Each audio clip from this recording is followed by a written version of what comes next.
Witam, zapraszam na kolejną prezentację mapy do Farming Simulator 25. Dziś Fraunstetten, mapa w typie europejskim. Autorem tej mapy jest Yogi, rozmiar mapy to 480 MB i dostępna jest ta mapa na wszystkie platformy. Opis do mapy. Witamy w pięknej Szwabii, w powiecie Alb-Donau, niedaleko Ulm. Mapa rozpościera się między Ulm a Echingen z prawdziwym układem dróg i pól i odzwierciedla typowy szwabski styl. Co czeka na Ciebie na mapie? Dodatkowe uprawy, więcej kątów gleby, niszczenie ścierniska, 3 różne gospodarstwa o różnym układzie i wielkości, jedno ozdobne gospodarstwo, które można sprzedać, aby zbudować tam własne gospodarstwo, warsztat stolarski z produkcją lub opcją sprzedaży drewna, 130 pól, łąk i obszarów leśnych o powierzchni od 1 hektara do 15 hektarów, różne punkty sprzedaży, takie jak sklep rolniczy, możesz wziąć wodę ze stawów i rzek, jest mnóstwo lasów dla osób lubiących pracę w lesie. Modyfikacje zależne, jest ich tutaj kilka, wszystkie te zaznaczone. W większości przypadków są to budynki, chociaż widzę przyczepy z autoloadem firmy Krone. Oczywiście te wszystkie budynki i te wszystkie mody zależne pobierzecie razem z mapą, w momencie, kiedy pobieracie tą mapę w opcjach gry. Rozgrywkę na tej mapie rozpoczynamy na gospodarstwie startowym, które znajduje się w takiej małej miejscowości i jest bardzo ładnie wkomponowane w tą miejscowość. Same gospodarstwo wydaje się być na samym początku bardzo ciekawe. Mamy tutaj taką małą szklarnię, mamy budynki inwentarskie, są produkcje, dosyć ciekawe maszyny na start. Oczywiście za chwilę to wszystko w szczegółach wytłumaczę. Rozpoczynamy ogólną analizę mapy. Jak przed chwilą przeczytałem, ta mapa jest próbą odzwierciedlenia rzeczywistego układu dróg i pól. W związku z tym tutaj zarządzanie przestrzenią jest bardzo dobrze zrobione. Jeżeli chodzi o tą mapkę, to w górnej części mamy tereny leśne, mamy te kompleksy nazwane. Mamy tutaj różne działki, tak więc jest kilka działek. Jeżeli chodzi o tą mapę, to farmlandy są tańsze niż standardowo o połowę. Tutaj cena 1 hektaru to tylko 30 000, standardowo jest to 60 000. Oczywiście są takie landy, są takie tereny, których cena jest podwyższona, między innymi 109, 108, ponieważ tam się znajdują dosyć ciekawe budynki. Ale o tym oczywiście później porozmawiamy. Na tej mapie zauważyłem 3 gospodarstwa. Gospodarstwo startowe, na którym się znajdujemy, to land numer 91 i jest to jedna część tego gospodarstwa, ponieważ drugą częścią tego gospodarstwa są chlewnie, które znajdują się na landzie numer 94. Dodatkowo na starcie mamy dosyć dużą ilość pól o dosyć dużym areale. Tak więc są to duże pola. Jak widzicie, tutaj mam pole, które ma 13 hektarów land. Tutaj kolejne pole. Są też w tej części również pola. Tak więc jest na samym starcie dosyć dużo areału od razu i dosyć ciekawe są te pola i ładnie ukształtowane. Dodatkowo na tej mapie znalazłem jeszcze 2 farmy.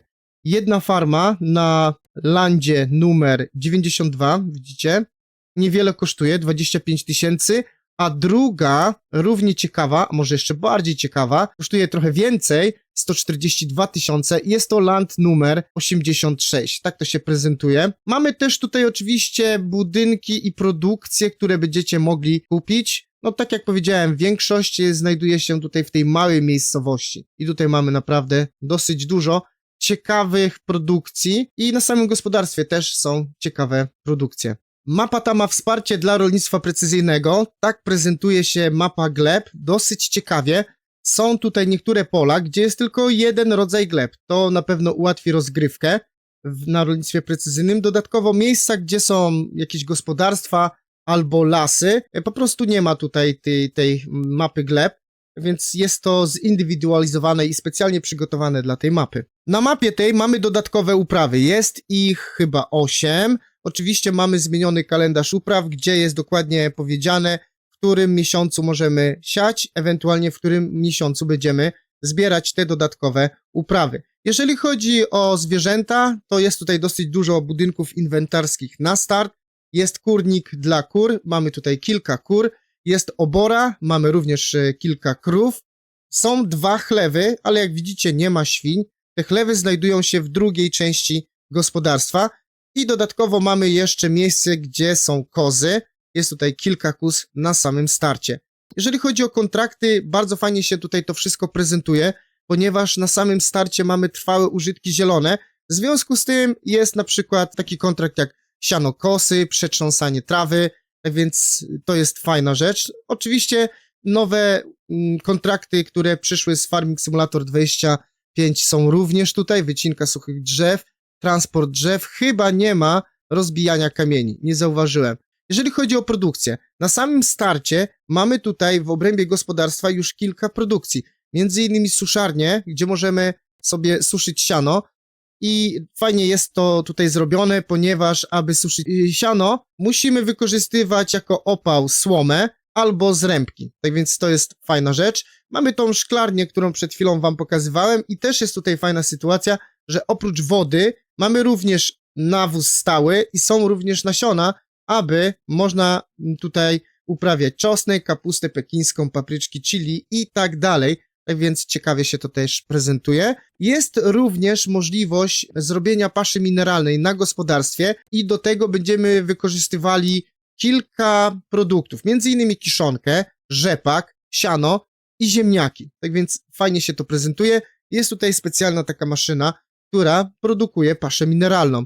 Jest również niewielka mleczarnia, która jest powiedzmy taką standardową mleczarnią, ale w takim mniejszym wydaniu. I co ciekawe, jest to również olejarnia, gdzie możemy tłoczyć oleje z oliwek, ryżu długoziarnistego, rzepaku i słoneczników. Tak więc na samym początku jest dosyć ciekawie. Dostępne są jeszcze 3 produkcje, ale jest ich więcej. Między innymi mamy tutaj piekarnię, jest cieśla i jest tartak. Jeżeli chodzi o punkty sprzedaży, to wydaje mi się, że jest ich tutaj wystarczająca ilość, co najmniej 4. Tutaj sprawdzam te nowe uprawy. Zastanawiam się, czy będzie można je przerabiać. Żyto na przykład na mąkę. Zaraz zobaczymy jak tutaj. No jest dużo różnych punktów sprzedaży. Co ciekawe, niedaleko są zlokalizowane. Zobaczcie, tutaj w obrębie 200 metrów mamy 4 punkty sprzedaży. Tutaj jest punkt sprzedaży zaraz przed gospodarstwem. Jeżeli chodzi o budynki, to oczywiście są tutaj dodatkowe budynki, które przychodzą z modyfikacjami zależnymi. No ale sama mapa ma też swoje dodatkowe budynki, między innymi dosyć dużo produkcji, które są tutaj łącznie nawet z biogazownią, które są tutaj pododawane. I tak prezentuje się te gospodarstwo, takie dosyć kompaktowe. Tu jest nasz domek, z tego miejsca startujemy. Tutaj można objechać sobie. Tak więc te budynki niektóre można sprzedać, ale nie wszystkie można sprzedać.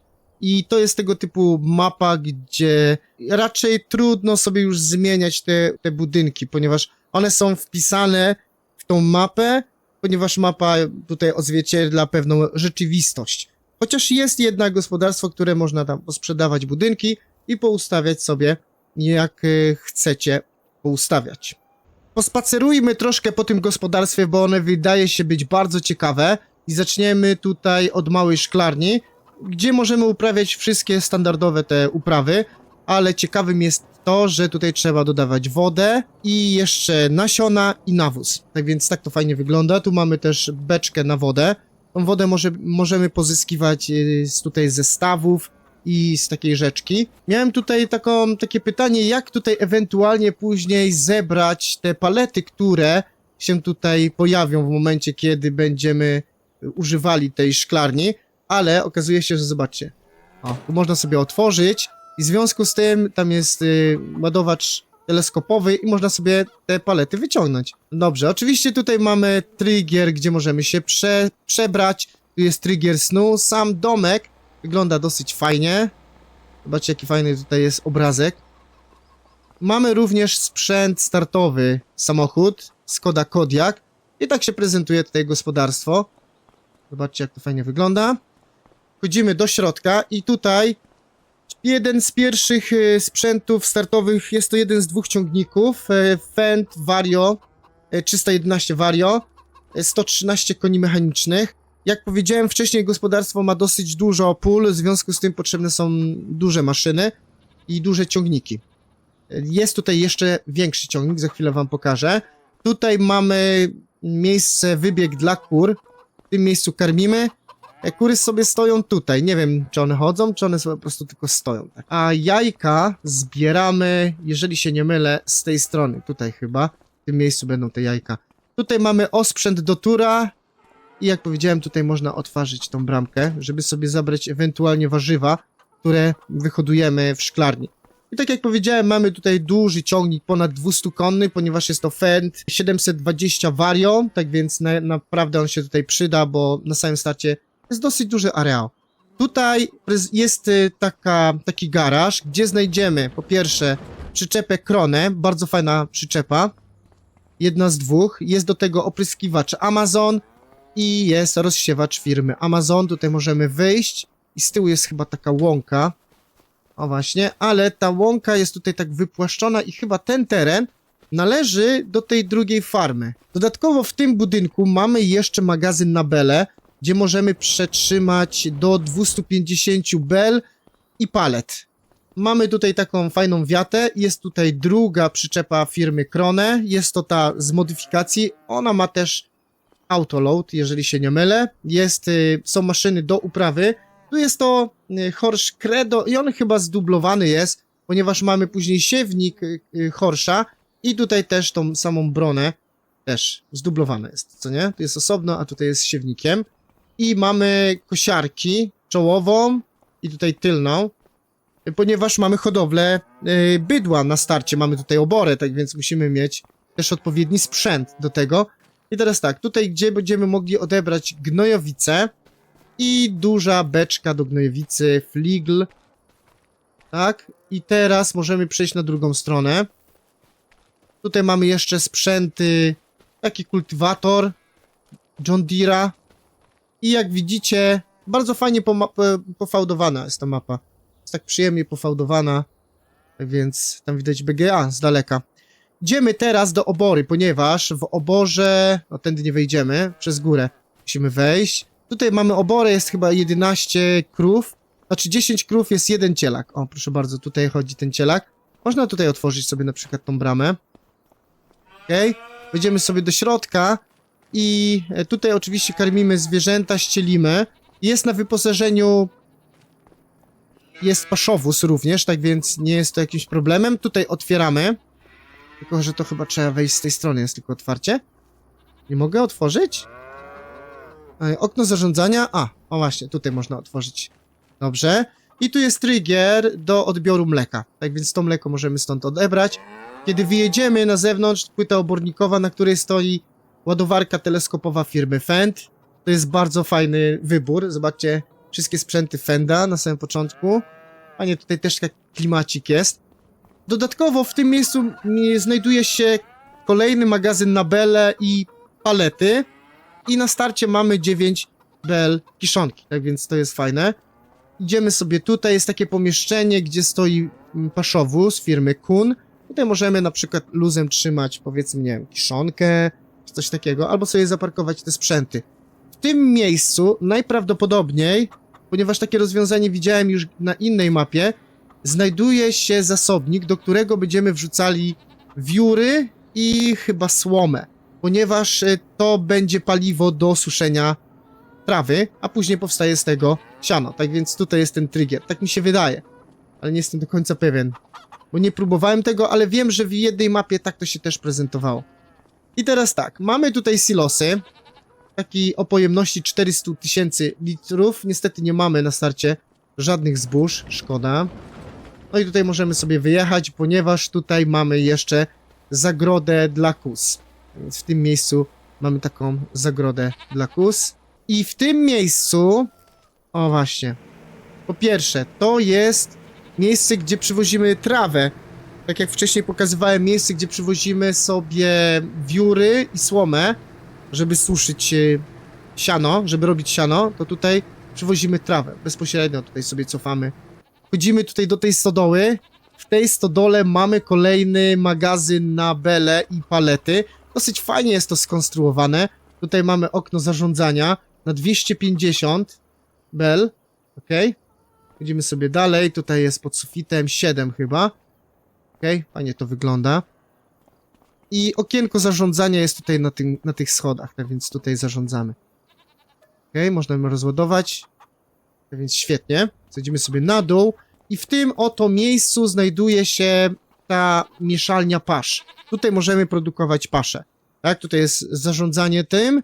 Tutaj przynosimy wszystkie produkty, które będziemy przetwarzali, a z tej strony odbieramy sobie paszę. Tak więc fajnie to wygląda. I startowy Pottinger, przyczepa samozbierająca Faro 4010D. A w tym miejscu znajduje się system zarządzania suszarnią. Czyli w tym miejscu, tak? Możemy suszyć za pomocą słomy albo za pomocą zrębek i tutaj to siano będzie najprawdopodobniej wylatywało. Ja tego nie przetestowałem, ale tak mi się wydaje. Dodatkowo na tym gospodarstwie mamy jeszcze inne produkcje, ale musimy to obejść dookoła najprawdopodobniej, jeżeli się nie mylę.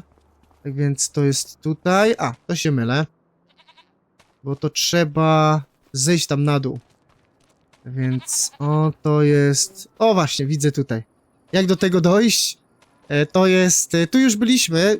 Już troszeczkę chciałem iść w tym kierunku, ale zawróciłem. O, właśnie. To tędy można wejść. Albo od tyłu, tak jak tutaj wcześniej byłem i pokazywałem wam ten kultywator. Tutaj mamy również ciekawe produkcje. Jest tutaj taki garaż. Po pierwsze, mamy zwykły taki warsztat, garaż, gdzie możemy naprawiać sprzęty. Później przechodzimy. Mamy fajną prasę John Deere'a startową. Nawet nie wiem, po co jest tutaj te drzwi, bo tutaj nie można wyjechać. No dobra, ale to jest tak z tyłu jak gdyby. I dodatkowo mamy jeszcze tutaj produkcję. Tak więc tak to wygląda. Tu jest jakieś pomieszczenie, można by tutaj nawozy trzymać albo nasiona. A w tym miejscu jest... O właśnie. Też taka hala, gdzie tutaj jest też może jakiś kombajn albo jakiś inny sprzęt można by tutaj przechowywać. I w tym miejscu znajduje się tak, po pierwsze, tutaj przywozimy mleko i tu jest taka mleczarnia. Niewielka, punkt zarządzania tą mleczarnią. Okej? I z tej strony tutaj jest olejarnia. Podobna sytuacja, wrzucamy sobie nasiona tam różne i przerabiamy to na olej. Tutaj jest trigger do zarządzania tym i tutaj się to wszystko spawnuje. Tak więc tak to wygląda. Dosyć ciekawe gospodarstwo. Jest dosyć dużo tych produkcji na samym starcie. Tak więc naprawdę rewelacyjnie. Dodatkowo mamy tutaj, zobaczcie, zaraz są punkty sprzedaży. I tutaj mamy również punkt sprzedaży drewna. Tak więc można sprzedać drewno. Tutaj cały czas te kozy hałasują. Bardzo fajnie tutaj przedstawia się to gospodarstwo. Dosyć ciekawie jest. Jest to takie gospodarstwo, którego raczej nie będziecie mogli zmienić ustawień tego gospodarstwa. Ale jest bardzo ciekawie. Fajnie się tutaj prezentuje. Tak więc to gospodarstwo znajduje się tu. Natomiast druga część tego gospodarstwa to jest Land 94. I tutaj znajdują się dwie duże chlewnie. Jak widzicie, tutaj można wjechać. Okay, wjeżdżamy sobie. I tutaj jest jedna chlewnia. Tu jest magazyn. Taki. Nie wiem, jak go otworzyć. Tutaj trzeba wejść i od środka się go otwiera najprawdopodobniej. Tak więc... Jest tu jakiś trigger? Nie mogę go w ogóle otworzyć. O właśnie, w tym miejscu otwieramy. Czyli zobaczcie, jaki duży magazyn. Tutaj naprawdę wiele rzeczy można tutaj przechowywać. Oczywiście też maszyny, ale nie tylko. Więc fajnie to wygląda. Podchodzimy do tych łańcuchów, jak chcemy je tutaj podnieść. Naprawdę rewelacyjnie. Tutaj to wygląda. I mamy dwie chlewnie, tak jak wcześniej powiedziałem. To są modyfikacje. Okej. Otwieramy sobie. W tej chlewni 150 sztuk świń. Okej. Jeszcze tutaj takie pomieszczenie jest. To jest modyfikacja, to nie jest część mapy. Oczywiście jest to w mapie, ale to jest modyfikacja osobna. Tak więc i tutaj jest następny chlewik, też na 150 sztuk. Troszeczkę się różni wyglądem, ale jeżeli chodzi o wielkość i te parametry, to są dosyć podobne tutaj, tak? Okej. Tak się to prezentuje. A więc mamy dwie fajne jeszcze chlewnie. O, proszę bardzo. I tutaj możemy karmić zwierzęta, nie? Tutaj gnojowice odbieramy i podobna sytuacja tutaj też karmimy zwierzęta. Więc tak się prezentują te dwie chlewnie i w sumie te gospodarstwo startowe. Teraz spróbujemy przejść i zakupić sobie land numer 92, który kosztuje 25 000. I jak widzicie, te gospodarstwo ma całkowicie inny klimat, ale bardzo takie przyjemne gospodarstwo. I one tutaj jest opisane jako te gospodarstwo ozdobne, co oznacza, że można je pousuwać. I jak widzicie, jest wypłaszczony tutaj teren, tak więc można tutaj je ewentualnie rozbudować. Zaraz sprawdzimy, czy można to tutaj pousuwać te budynki. Niekoniecznie te, ponieważ one są frontem tutaj jak gdyby od ulicy, tak więc potrzebny jest ten klimat, ale te budynki można spokojnie sobie tutaj posprzedawać, tak więc fajnie to wygląda. I później te gospodarstwo możemy poszerzyć, ponieważ ten teren tutaj wypłaszczony jest, też należy do tego gospodarstwa, tak więc jeżeli chcecie, to możecie tutaj drugie gospodarstwo wybudować, dodatkowo kupić jeszcze ewentualnie te pole i wtedy jest szansa, że będzie większe. Jest jeszcze jedno gospodarstwo, bardzo ciekawe gospodarstwo, jest to land numer 86, kupimy za 140 000. Kupując te gospodarstwo za 142 000 zyskujemy mnóstwo ciekawych produkcji i bardzo fajne gospodarstwo, łącznie z BGA. Łącznie z BGA. Tak więc na starcie jest tutaj trigger, gdzie można się przebrać, jest trigger snu i te gospodarstwo chyba też nie można usuwać tutaj tych budynków, ale one jest fajnie tutaj wkomponowane, tak więc kto by tutaj to chciał usuwać. Tak więc zobaczcie, jaka jest tutaj sytuacja. Mamy taką małą piekarnię, bardzo fajnie to wygląda, co nie? To jest punkt zarządzania tą piekarnią. Taka powiedzmy standardowa. Tak więc rewelacja. Tutaj obok jest, jak widzicie, o zapewne, jest mleczarnia. Okej. I szczerze mówiąc, tą mleczarnię też znam z mapy do Farming Simulator 22. Już nie pamiętam, jaka to była mapa, jak ona się nazywała.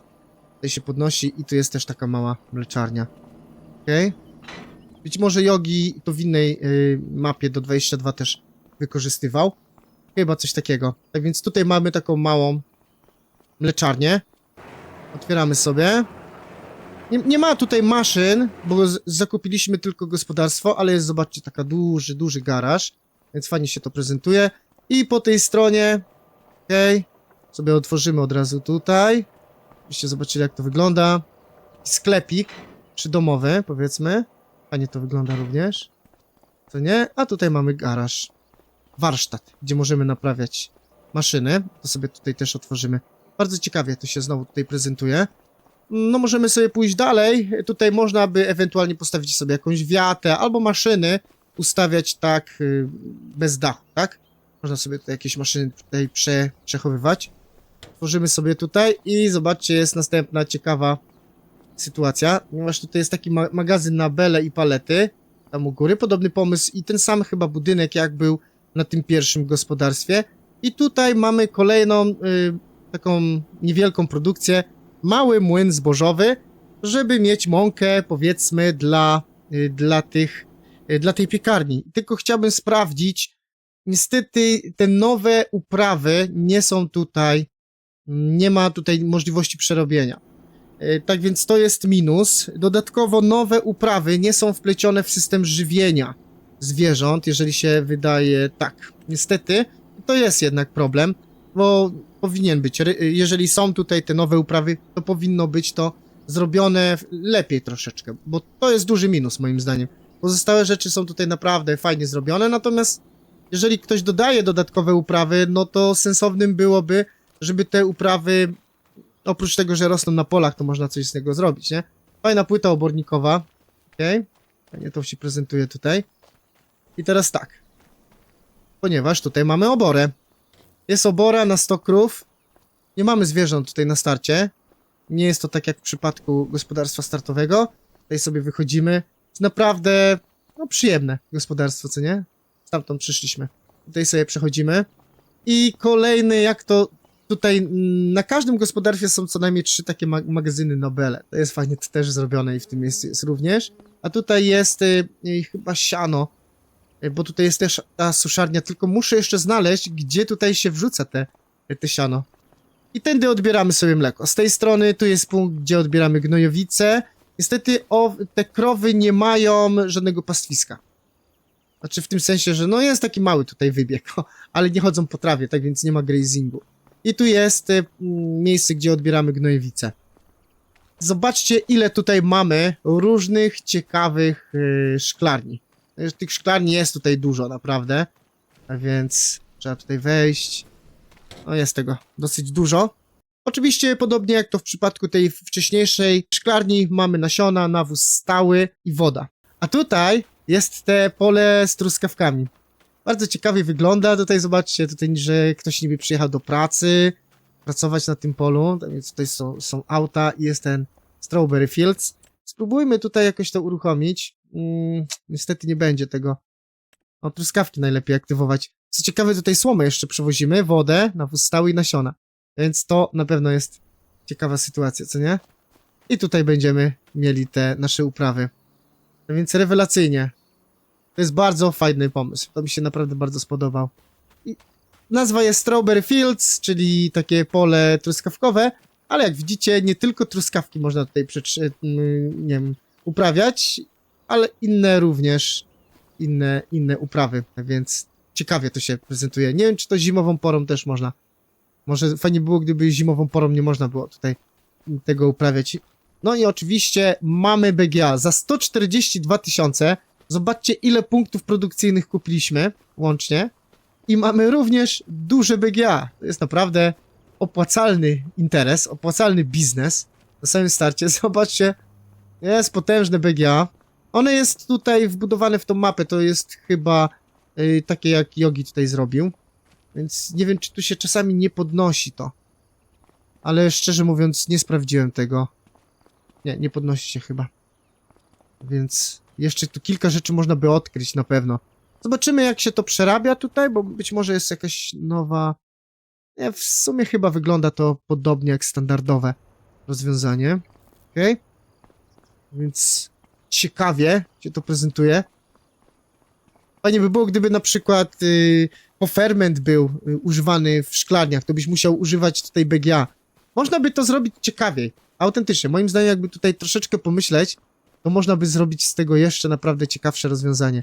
No i tak, szukaliśmy miejsca, gdzie przywozimy tą trawę, to jest tutaj. Ale autentycznie nie wiem, gdzie te wióry. Tak więc, podobny układ jak na tym pierwszym gospodarstwie, czyli mamy silos na 400 000. O, tu jest fajna sytuacja.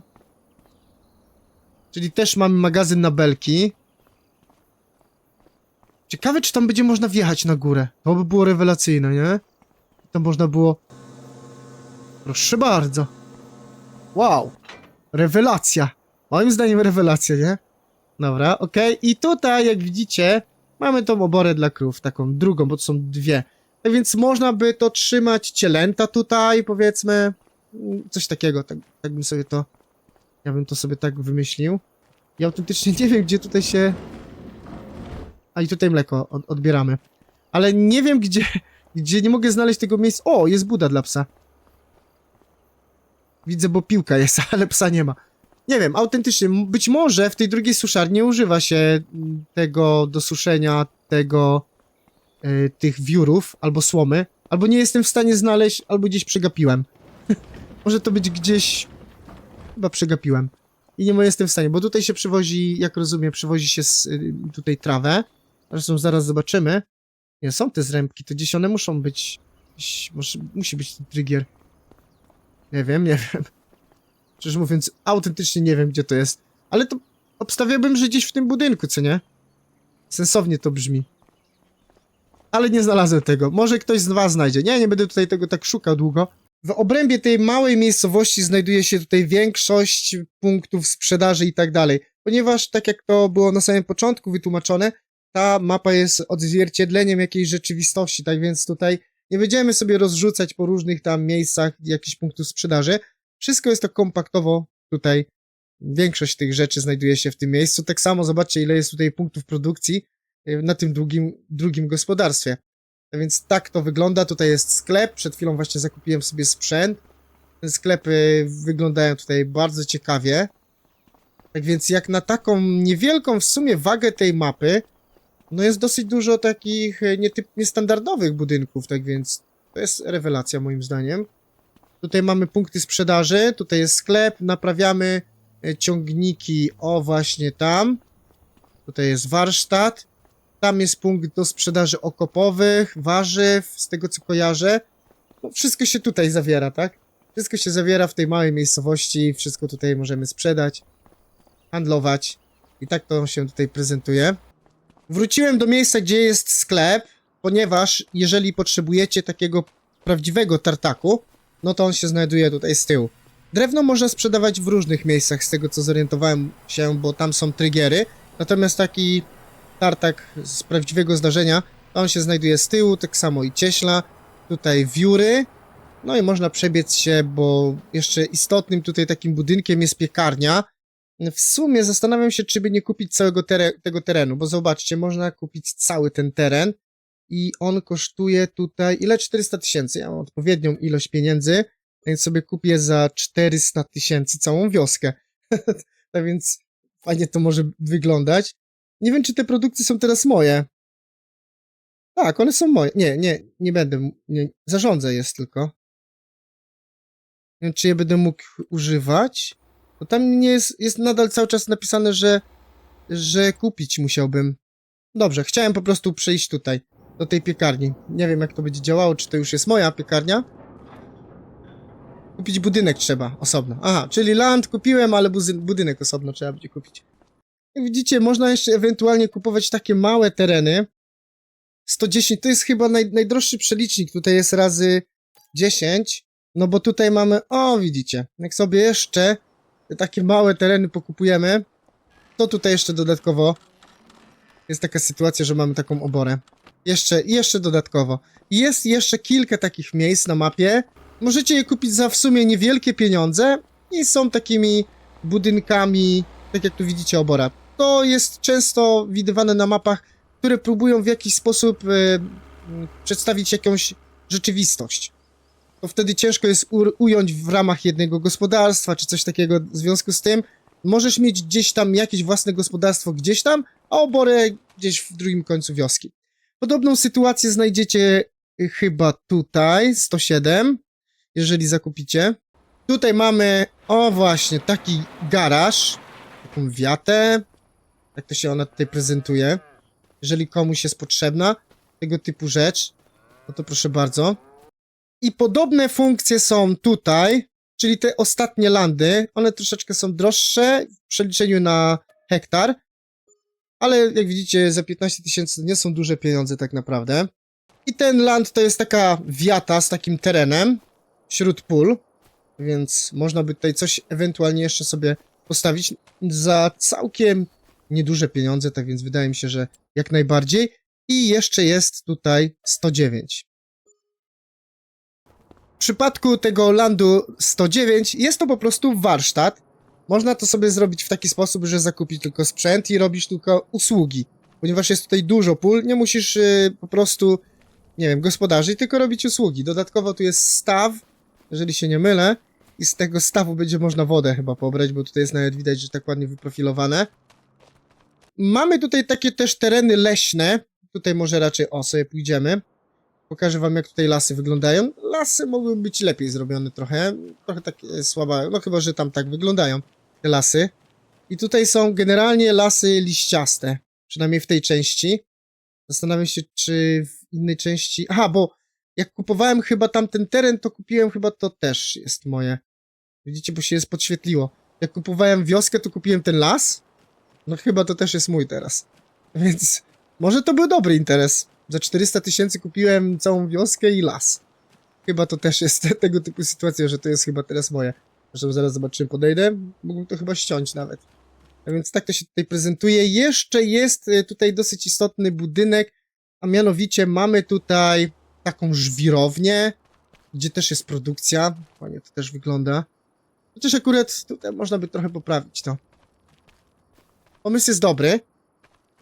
Aha, no też wyłagodzić bo tutaj ta trawa tak pionowo stoi, co nie? Jest takie wrażenie, że no jakoś tak bardziej wyłagodzić, to trzeba przyznać. No ale tu jest właśnie tego typu sytuacja, że tutaj trzeba zarządzać tym terenem. Jest kawałek miejsca, jest żwirownia, więc fajnie. Jest kolejna fajna rzecz. No i tych terenów leśnych tutaj, na przykład ten mógłbym zobaczyć. Jak on wygląda? No podobny jest standardowy, w takim standardzie. Nie ma takich terenów, gdzie by były na przykład lasy iglaste, co nie?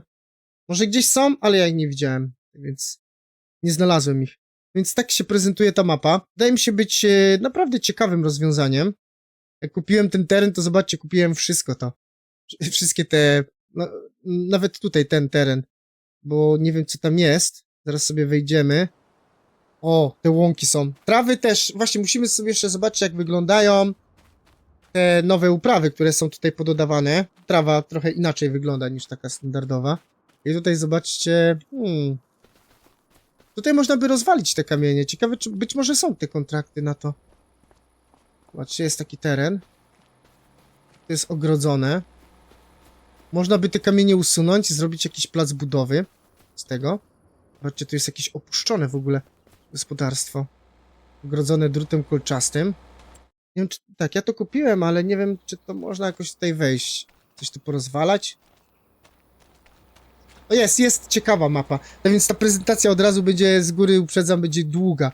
No ale jak do tej pory oglądasz, to już chyba się zorientowałeś, że jest długa ta prezentacja, co nie? I na sam koniec chciałbym wam jeszcze zaprezentować te dodatkowe uprawy.